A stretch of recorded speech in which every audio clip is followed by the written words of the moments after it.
very glad that you decided to join us on this business recovery plan. Um, Jeff and I have been working together for a long time, but Long time. it has been. But, over the last 12 years in our business, we've had the opportunity to work with business owners. And, part of, if we had to describe the people that we get the chance to work with, we work with people that are like to have their ideas expanded. They come to us because they want to know, they're interested in growing their businesses. They're interested in having their business be something else or to morph it or change it. But more importantly, they come to us because they want to hear some different ideas and some different thoughts. They like to be challenged around their business at times and around their ideas around their business so they can understand new ways that they can put those ideas to work. Jeff and we written a book, our very first book, about 8 years ago. And in that book, one of the things that we talk about is a business is a reflection of the thinking of the owner. So, owners have a tendency to restrict or expand their businesses. And what we know is when we expand our ideas, when we expand our thoughts, we also expand our businesses. Another really cool thing about the people we work with is they want to succeed so they can help not only their employees and their families, but their communities. We know business owners are really integral to the fabric of their communities, and even more so today. So we love that about the business owners we work with and how hard they work to build their business and the community around them. And I think too, Jeff, one of the things that they do is our business owners are optimistic. Oh, yes. And I know that at this point in time, because we're talking recovery, that this has maybe been kind of one of the craziest experiences we've ever been through. But we know that on the other side of it, there is great opportunity. If you listen to Howard or Buffett, I can't think of his name. You know who I'm talking about, Jeff. Yes. He always talks about when the market's going down, it's the time to buy. And there's great opportunity here in our businesses to really look at how we're doing things and to really think about how do we take this and make lemonade out of lemons. Kath, I think that's really interesting. We know there's businesses out there doing really well in industries that we wouldn't expect that even today. There's some you would expect it. There's some that you wouldn't necessarily expect it. And we've heard stories recently where they recorded their highest week in sales in the last 52 weeks, just last week. So we know, guys are doing really, really amazing things for their customers in industries that we wouldn't necessarily expect today. Now, if you listen to anything that Jeff and I have ever been part of, you'll know that we are pretty optimistic. And because of that, I think one of the things that we want to share with you is while we're still talking about recovery, we've given you an amazing little guide there.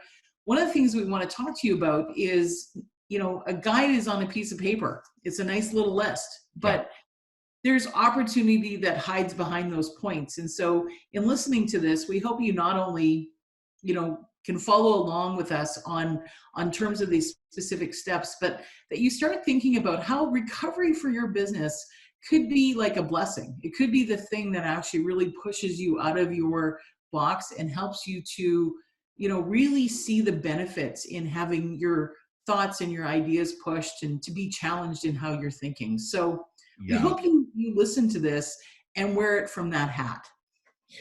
I couldn't agree more, Kath. It's such a great time for business owners to let go of some things that haven't been working. And if no other good reason, we have that today. And so there's from the lens we ask you of looking at some of these is sometimes it's from how could we use this now? How could we do this now in a really new and powerful way for your company, your employees, your suppliers, and your customers? And so that's part of why we're thrilled that you're here, because we know that because you are here, this is the type of stuff that you're looking for. This is what you're interested in. This is why you've been part of our group for the last couple of weeks. And we thank you for that. And we literally look forward to, sharing with you our ideas around recovery. So as part of your business preparedness coming up, maybe we should take just one step back though, Jeff, is I think, recovery, just real quickly, recovery can happen for a lot of reasons. we've worked with business owners because they've had a fire in their business, or because an owner has been ill. Sometimes a business has to recover from that. It can be that a market shifted. If we go back quite a few years ago, and we saw the price, the dollar drop in the US, like our dollar drop against the US's, we had a number of our clients that actually were running into huge issues because, all of a sudden they lost most of their profit margin. So those kind of, Imagine ordering products to sell, and by the time they got to you, you literally did not charge enough. You were losing exactly. money on the sale. And so we ran into situations where customers were really faced with that daily. So the important thing to understand as a business owner, there's a pretty good chance somewhere in your business career, you're going to have to face some sort of recovery. So we look at this one just the same way. And so this is why, we were able to put together a business recovery package so quickly, is because this is part of the game we've been around for the last 12 years. So as Jeff said, one of our first things is to start thinking about your business preparedness. And so that's in the very first sheet in your book. And so here's some actions and the descriptions of those actions where you can start really thinking about some of the stuff within your business. So the first one, check all critical equipment. I'm going to speak to this one because I love technology. Everybody knows I love technology. But check all your critical equipment, your computers, your machinery, POS systems, and ensure that the softwares are up to date and startup processes have been completed. I think it's even an opportunity that if you're not in your business today, to look at that new piece you've been looking at, bringing in something, some new, maybe new innovation, or maybe it's not just innovative, maybe it just makes it better for your customers. Take a look at those pieces, not only from what you were doing, but what you could possibly do with your new systems. I don't know how many times we've got software that actually we are underutilizing because we Yes. haven't had the time to really go and say, how does this work?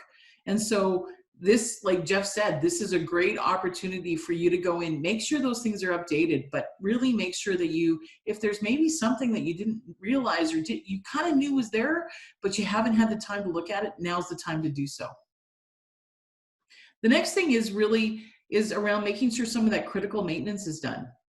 There's lots of maintenance companies that are still considered essential services, and they're looking for work. So you might be able to get a great deal at this point in time, maybe save yourself a little bit of dollars.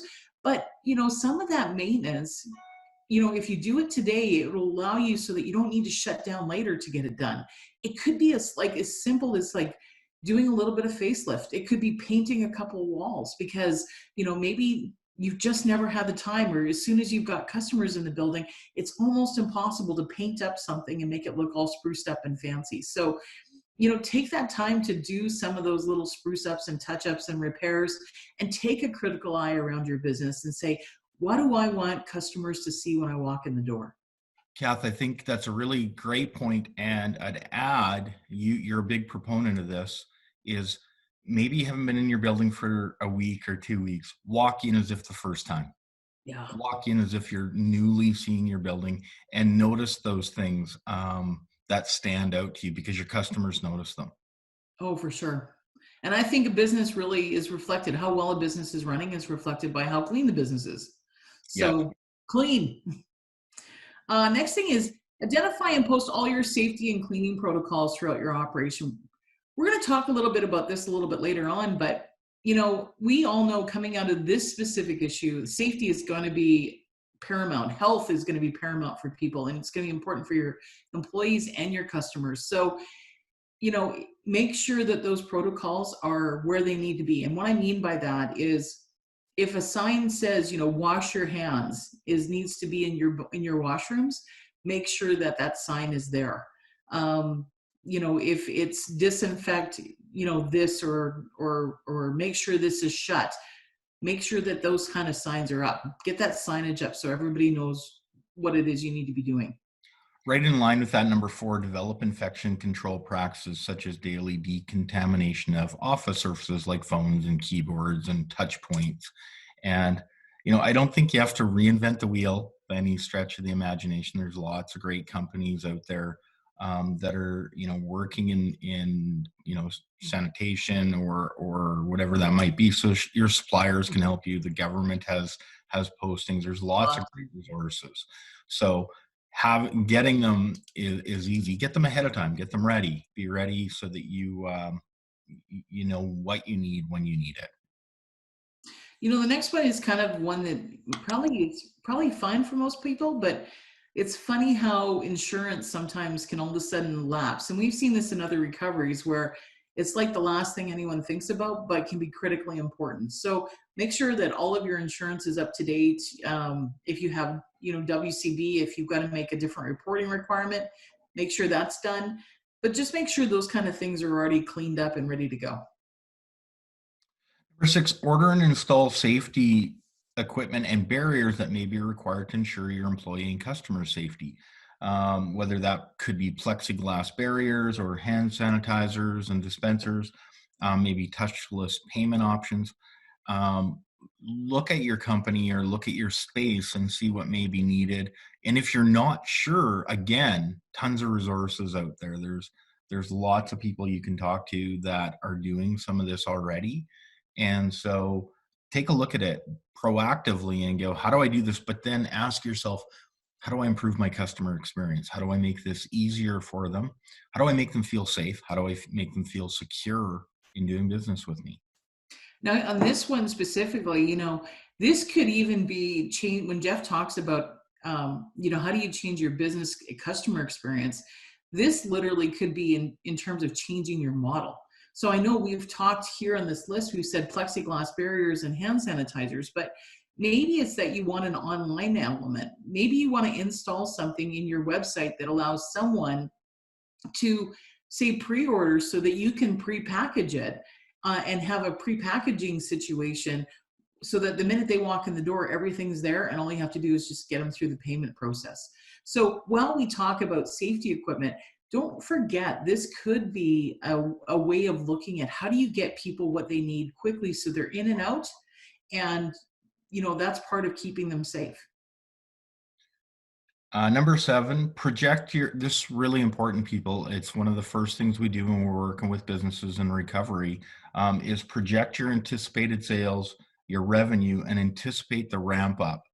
Um, Building both a worst and a best case scenario so that you understand your range, you understand where you may need to be, and um, understand what moving the needle in your business is going to look like for you, whether you're hitting the target, whether you're hitting the mark. We always believe that you ought to be clear on that. Now, this is where you have to be realistic with yourself. Okay. So there's going to be some of you that are going to come back in the game. For example, hairdressers. Hairdressers might all of a sudden be flooded with a lot of people going, I need my hair done now. Or in some cases, there could be a lot of them needing a whole lot of repair on some of their hair. So Tell in me. those cases, you're going to have a ton of people all trying to get at you in a short period of time. How do you handle that? How do you Yes. prioritize that? And how do you make sure that you're not over, because you're only one person. For example, if you're a one person hairstylist, you can only do so many hours in a day. So yes, you might have 20 people wanting a haircut tomorrow, but the reality is, are you really going to be able to do 20? Or are you really Yeah. going to only be able to do 15? So when we're looking at revenue and we're looking at the worst or the best case, you have to realize that, you have to run those different scenarios that say, well, what happens if I do double my sales, or what happens if I have half my sales? So either side can be every bit as tough in a recovery. So, really think through, how does that revenue and how are you anticipating things are going to change when you open your doors? And if it does spike, can you meet it? What are you going to do? How are Yeah. you going to hold it? And I think the hair one is just one example, but an interesting one. That first touch back for a customer is going to be critical. Where do they go? So how do you make sure that you can service your people as quickly as possible? The next one on that is develop a cash flow plan, taking into account existing deferrals in line with anticipated revenue. So part of understanding your revenue then is understanding your cash.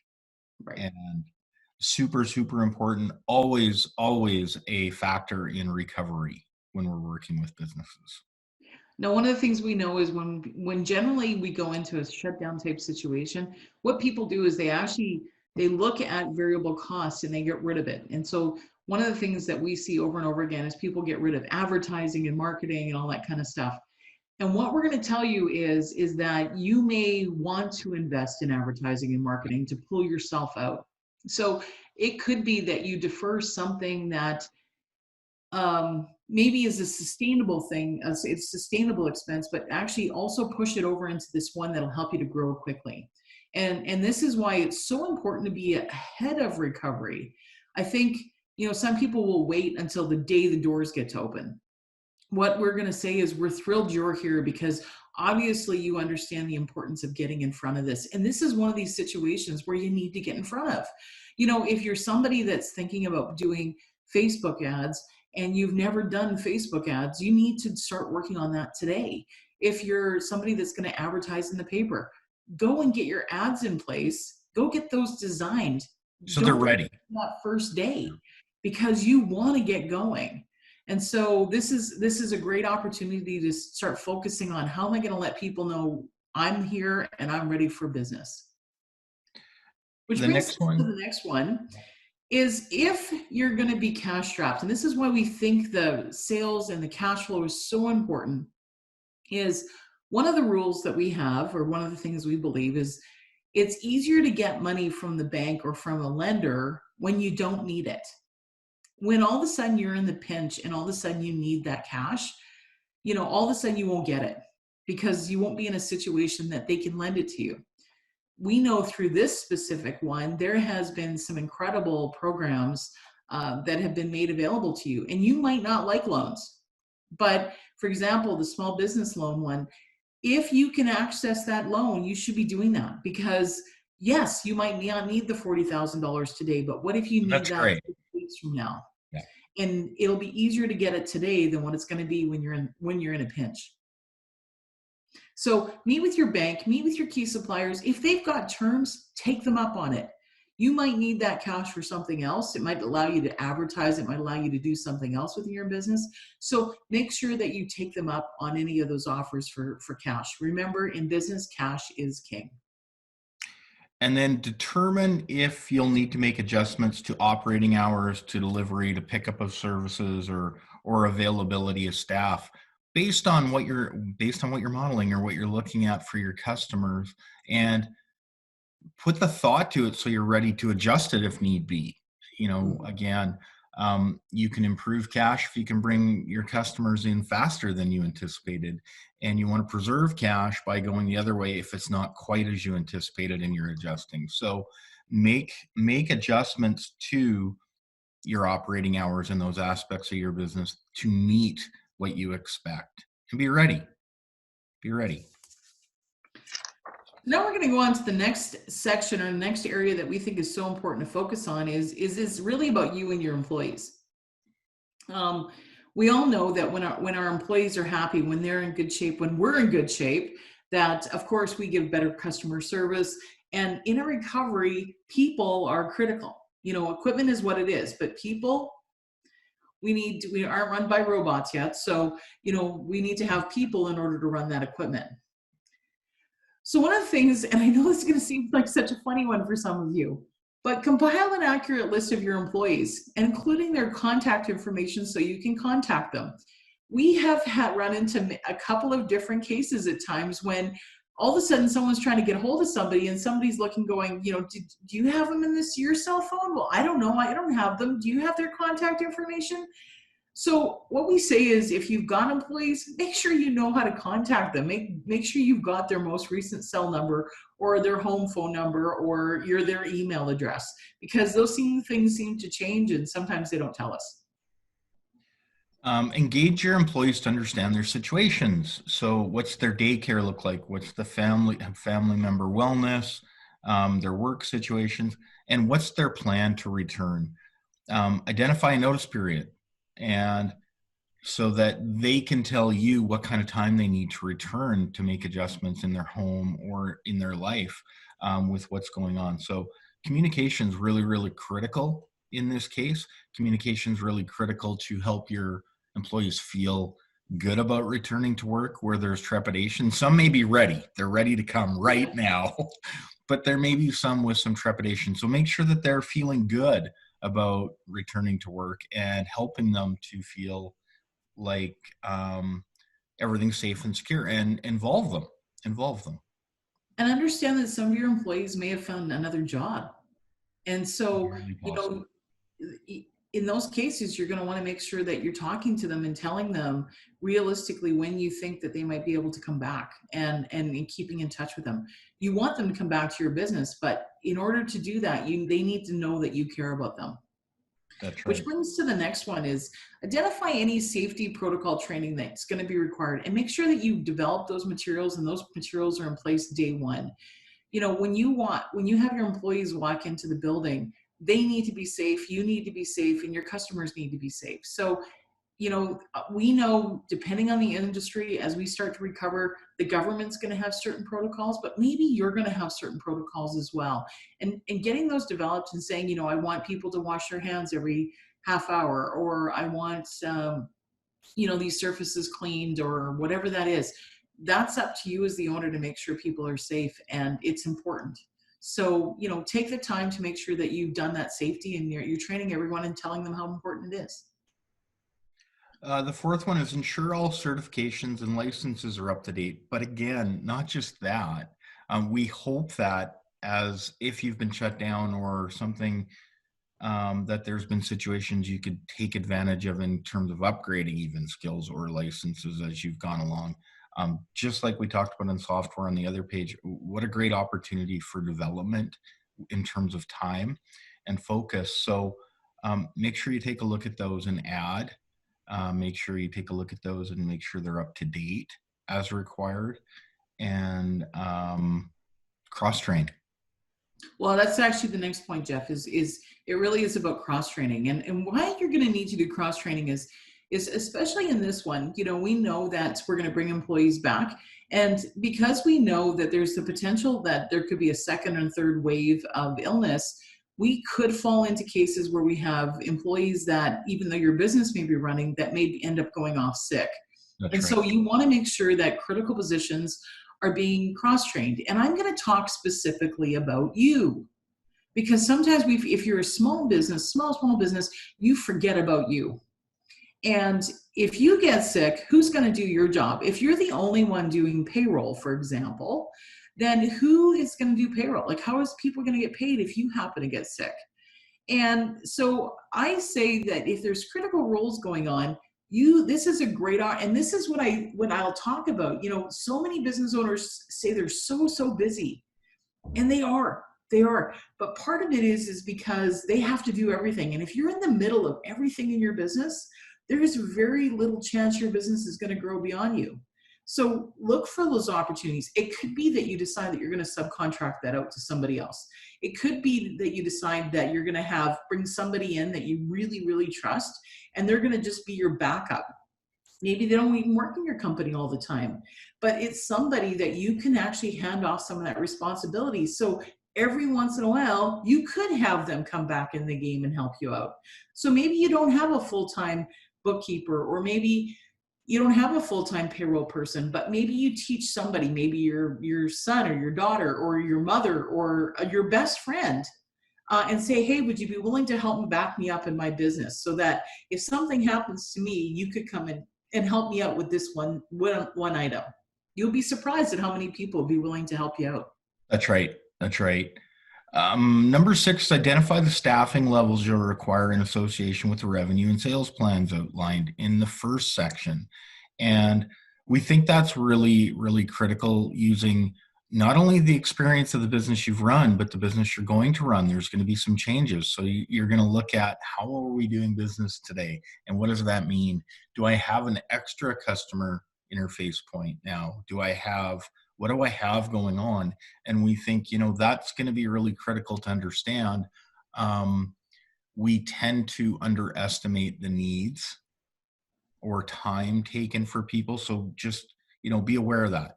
Be really aware, forward thinking about it, and remember, the most important piece of this is creating a really positive customer experience on the return, on the first return, so they return again and again.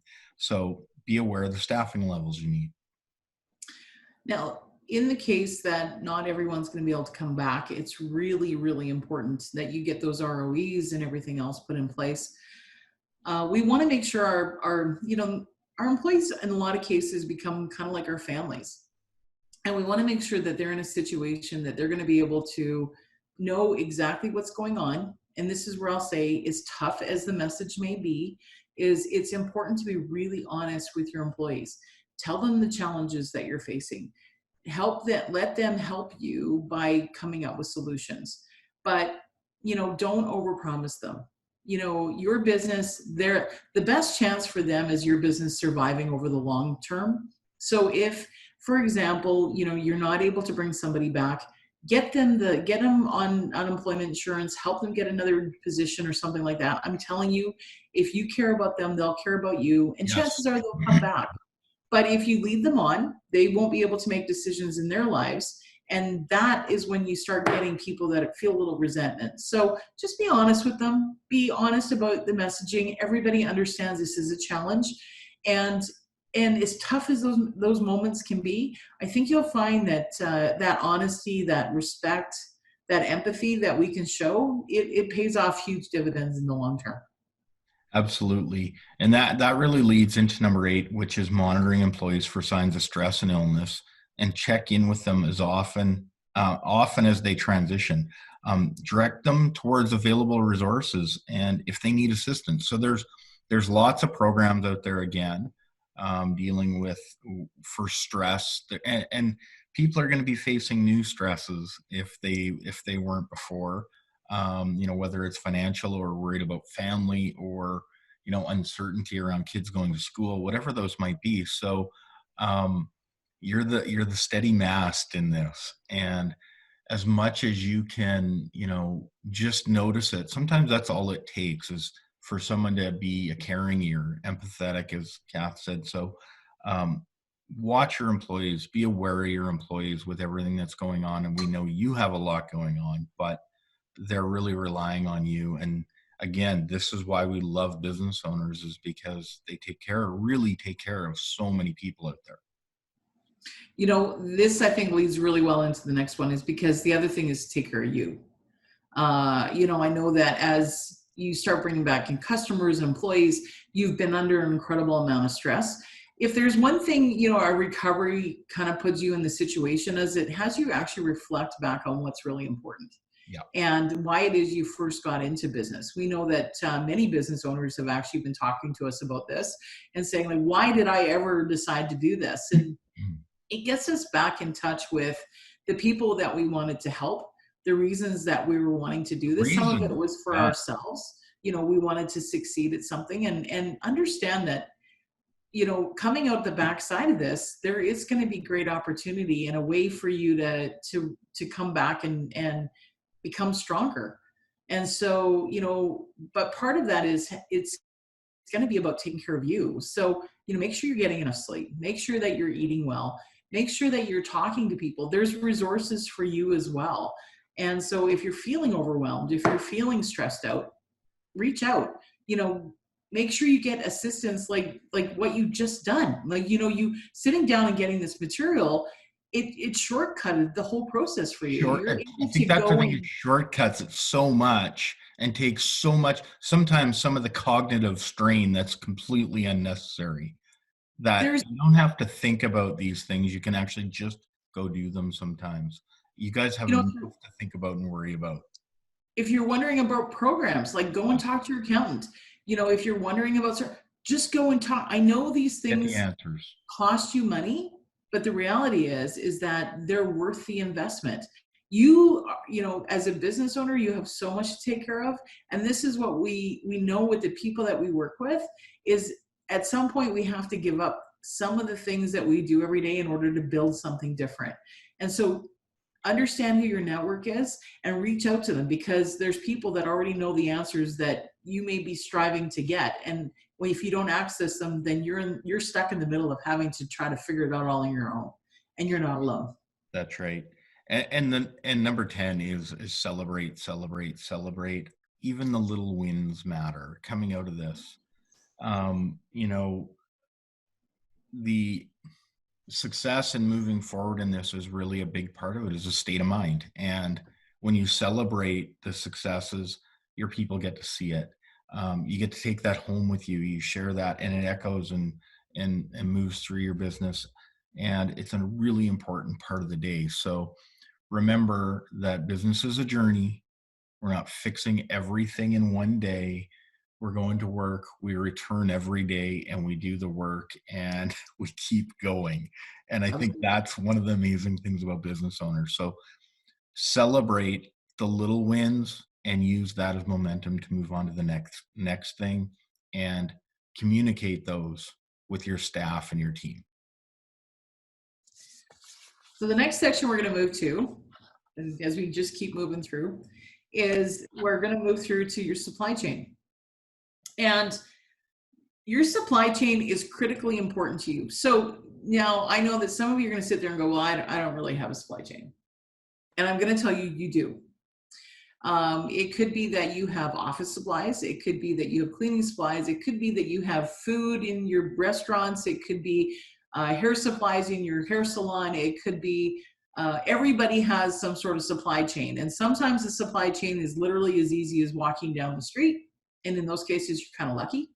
And in some cases, supply chains can take weeks or months for products to come in that you've been ordering. So we want you to think about this in terms of everyone has supplies in their business.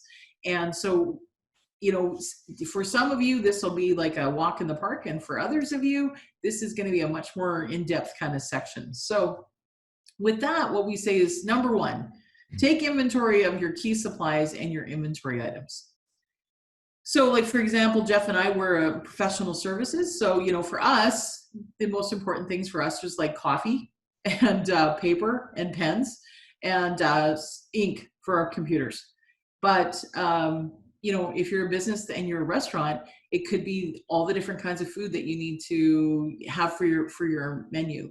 It could be believe it or not, it could literally be the dishwasher soap that you need for your dishwasher to run. These are what we talk about as inventory items and critical items that you'll need in your business. Because if you're a restaurant and you don't have dishwasher soap, guess what? You're not serving people. I was going to say on that one too, Kath, you're right. There's those critical items, but there's also those shifting items. So people will know what's been important in their business, but again, consider in some industries whether things have changed. In, you know, we'll say hairdresser, as their conditioners that are now going to be important. I don't know. You know, are there things that are going to be important that maybe haven't been so important? So put some thought to that as well, so that you have it, you know, given the opportunity. Next one is identify your key suppliers and potential backup suppliers for critical items. Understand that, you know, not all suppliers are going to have all of the products right away. Some of them actually have supply chains that extend through into China or Europe or the US, and some of their supply may have been impacted by, you know, this has been a worldwide pandemic. So sometimes their suppliers are going to be, you know, they might not have a supply chain. So it'll be important on your key stuff is that you have your key suppliers, people that you know, Yep. and then you're going to start looking for some backup suppliers. Now, this is where an opportunity exists. You know, there could be suppliers or products out there that you've never trialed or that you don't, you know, you haven't seen.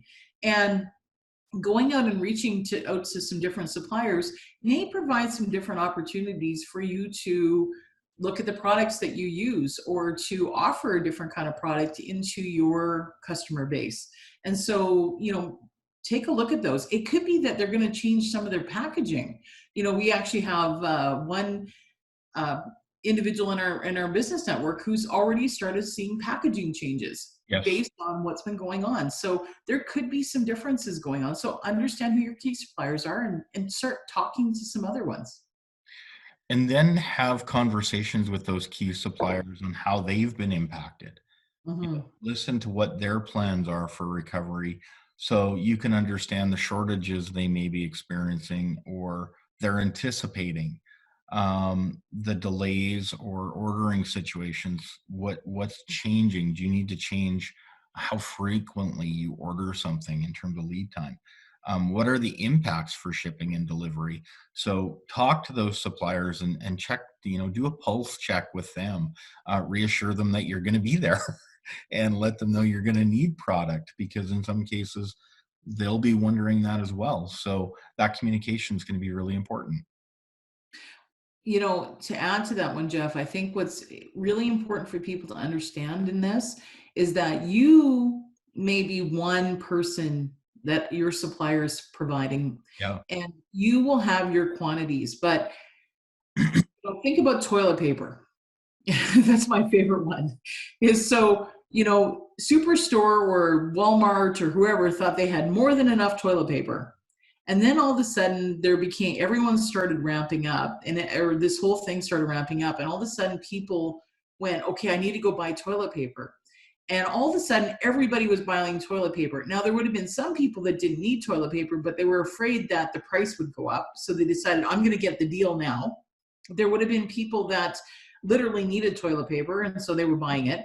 And then there was people that didn't know why they were buying toilet paper, but they just had to go buy toilet paper. And then all of a sudden, the store has no toilet paper. And then somebody who really needs it is now going to a convenience store, spending 3 times the amount on toilet paper because they didn't get there before it all went out. And I think it's important to understand, I'm not saying that we need to panic buy, but if you, in talking to your suppliers, if your supplier is telling you, we just have enough to cover this, then you may want to order a little bit more. If you had a 4-week delivery time, and this goes into the next ones, is if you in the past had a 4-week delivery time and you knew you needed 4 bottles every time you ordered, and now your delivery time is going to be 6 weeks, you're going to want to make sure you're ordering 6. So this is where you're going to want to make adjustments to your order quantities in line with the increases in delivery duration. Number 5, Kath talked about this a little bit, but sourcing out secondary suppliers for critical items and then ensuring your credit and order information is accurate and available. So, if there's a critical item like dishwasher soap or Dishwasher. something Yeah. that could shut you down, you're going to want to make sure that if it's an at-risk product, you can get it in. So, make sure you have those secondary suppliers who can provide you, and talk to them as well, because if they're a backup supplier and the item's at risk, are they going to give it to you or are they going to give it to their current customers? Are they really a backup supplier? So have those conversations and make sure that you can feel good about being able to get products or whatever you need when you need it. Now, that leads to the next point, because in all likelihood, there's actually going to be quite a requirement for things like gloves and masks and soaps and cleaners and things Yeah. like that. We all know coming out of this one that that's definitely going to happen. So this may not be something that you've typically had within your business. Maybe you've had some cleaners, but you haven't necessarily had disinfectants and computer cleaners and all that kind of stuff. This is a chance for you to, now you're going to need to get those supplies in and make sure that they're ready day one. And there's no reason you can't start doing that today. So, call if you're not sure what kind of cleaning supplies you need, talk to a cleaning supply company and ask them what's available. Get in front of this one, because this is one I'm going to tell you, day one, when this opens and all of a sudden people are trying to figure out, what they need, this is going to be one of the first ones, and those companies are going to be busy. So if you can get ahead of the game, absolutely do what you need to do to get ahead of the game. So the next one, are arguably one of the most important, as at least as equally important as your employees, because they keep your doors open, are your customers. Yes. During this time, your customers have had to change the way they do things, and maybe their preferences have been pushed around a little bit. And, so it's going to be a time to be creative for you. Mm-hmm. How are you going to bring them back in? Your solution may or may not be optimal anymore. You may need to remind them why it is that, they don't Exactly. want their spouse cutting their hair anymore, or why it is that, Friday night That may cooking be dinner, obvious. they should actually come back to takeout, or to restaurants. It could be that, you could be in a situation where you need to remind them how good it feels to have a new jacket or a new coat, or to, look at their businesses in a different way. Secondly, though, is that these coming out of this specific recovery, people are going to be concerned about their safety. And it's going to be really important that you tell them that business is not as what usual was. People are going to want to know that you have a disinfecting protocol, that your employees have been trained. They're going to want to know how you're handling different things. And so they will want to know that you've put in place the things that are going to keep them safe. If they don't feel safe, they're not coming into your business. And finally, you know, they will have been impacted financially. Everyone in this game has been impacted financially. Some people impacted to the good side, lots of people impacted to the bad.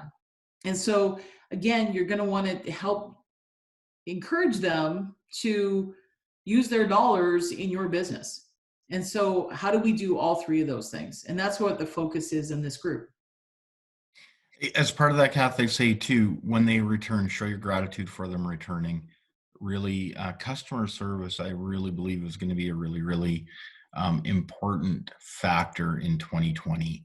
How, more than ever, how do we interact and engage our customers and um, show them who we are in terms of our brand, in terms of trust, and then creating loyalty is going to be really key.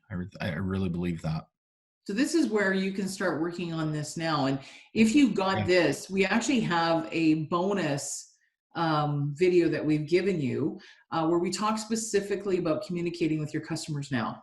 And so Yes. we encourage you, if you've got 30 minutes to sit and watch that one as well, it'll give you some ideas. But really number one here is compile a list of your customers.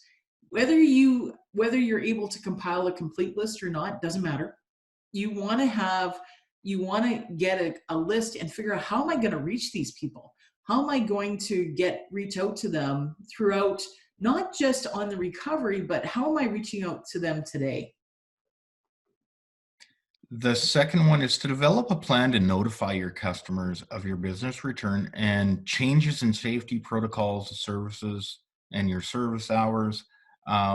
Some of the channels you can use are social media, email newsletters, ads, direct mail, SMS, depending on the nature of your business.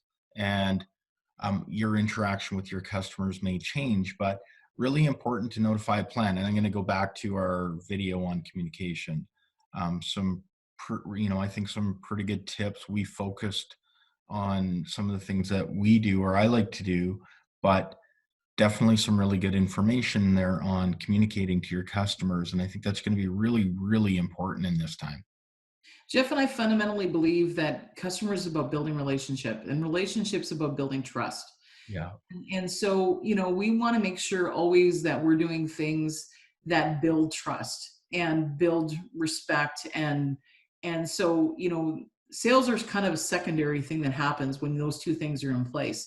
And so understand that talking to them and telling them about what's going on and being transparent and being authentic is so important at these times.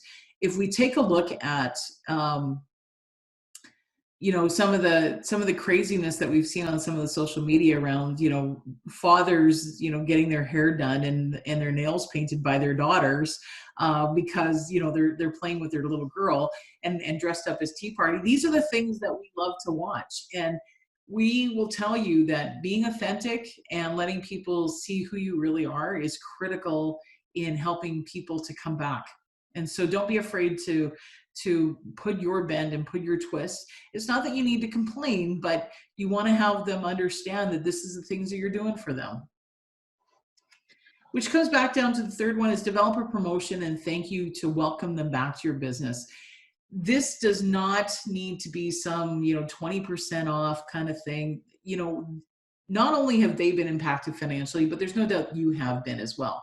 But this could be as something as simple as a thank you card stuck in a bag. Yeah. This could be something as simple as following up with a phone call.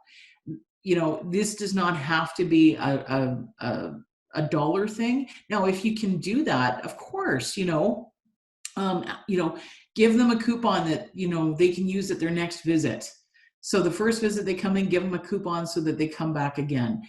Those little things are good, but it doesn't have to be so monumental. You just want them to know how much you appreciate the fact that they've walked back in your doors and they're back in the game with you. You, That's so important. you could let them know you miss them. Yes. Now, It's don't hug them. you re Hugging's probably not a good idea. Yeah, no hugging, no hugging. Just Maybe, maybe those elbow bumps or something. yeah, exactly. And I think that's a really key point, because part of that promotion could be when they come in the door, those types of things, those fun things that make your brand really engaging and exciting and something that people want to be a part of. And again, I think in this time, we're going to see some of those emerge. We're going to see some companies emerge with some really cool ways to reconnect back to their customers and build and grow their business. And the final point is make sure you're thanking your customers for supporting you. Make sure your employees are doing the same. Jeff talked about it earlier.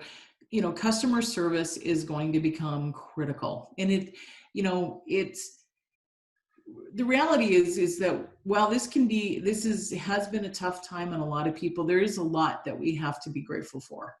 And all of us having businesses, and is as tough as some of this has been, there's a lot that as a community we can be grateful for. And Jeff and I have been so grateful for so many people, including you, that have been part of some of the stuff that we've been doing. It's allowed us to get to know some business owners we didn't know before, Yeah, and allowed us to show and that we do care. Our mandate since the day we started our business, of course, has been to help business owners. That's the only thing that we do, is we want to help business owners succeed. We realize how tough it can be to start a business, because we started a business, and but we also know incredibly how rewarding it can be. that's right. So, that's part of what we've had over the last 6 weeks, while we've kind of had to shift and adjust what we've been doing. And That's right. it's given us a chance to reach out in a different way. So we hope this guide is really valuable to you and gets you looking forward to some of the things you can do to be ready to return to your business. If in the case where you're right out, in some cases you're still running your business, but there's things you can do to be ready to return your customer demand. We thank you for joining us. And one of the offers that Jeff and I have extended the entire time we've been in business Yes. is, if there's ever a need, you want to reach out and talk to either one of us, you're always more than welcome to do so. Sometimes people are afraid to call because they think there's going to be some charge involved. And of course, if we were ever to work with you, there would be. But the reality is that Jeff and I are about helping small business owners get the resources they need, and where we can help them get to a different program, go and look at a different thing. If we can't help them, of course, we're going to help direct them to someplace that can, because Yeah. our higher goal in all of this is to make sure we see small business owners succeed. So with that, I think we'll sign off. We appreciate you. Watch the communication video. Yes, absolutely. Watch the And communication. we hope you stay in touch, and we hope to talk to you soon. Be well.